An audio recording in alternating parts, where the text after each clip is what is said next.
Hello guys, नै दिनै आं नोंथांमोननो मोनसे भिडिअ लाना फैलायबाय। बिथाङा नै सासे दाउ दं आरोना एखे बेफोरबायदि सेम दं आरोना नुदों दा नोंथांमोना? अब एक बात बोलो ना क्या बोलेगा इसके बारे में? किसके बारे में अभी वीडियो बना रहा हूँ मैं। हाँ जो भैया यार क्या बोलेगा? नहीं अच्छा बोल दो ना। अच्छा है सेम है ऐसा आप जैसा आदमी है कि नहीं है? यूट्यूब में है ना? हाँ इसलिए मैं आज आपको बताने वाला हूँ।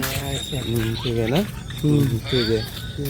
अच्छा लोगोफोर एखे दंना गैया दे नोंथांमोना कमेन्टआव हरबानो जाबाय। दे होमबा नोंथांमोना नायलांबाय था।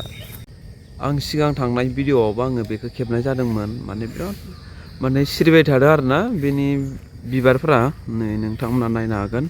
ओमफ्राय नै सिरिनायफोरा नाय गोबां सिरिबाय थायो। सिबबाबो सिबख'नो हाया आरोना नै नोंथांमोन नायबानो जाबाय नै सिबबाबो सिबख'नो हाया ओरैबादि जाखायो आरोना। लोगोफोर जोंनिथिं अखा हाबाथाय ओरैबादि थान्दा जायो नै सुइटार्स गाननो गोनां जायो। ओमफ्राय नै दा मावग्राफ्रा खामानि मावग्राफ्रा मावहोलांबायानो लोगोफोर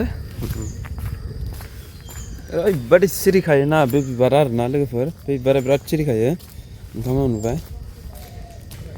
बिदिब्ला लोगोफोर नोंथांमोना नायलांबाय थाबानो जाबाय भिडिअखौ आं ससे ओरैनो देखायलांसै।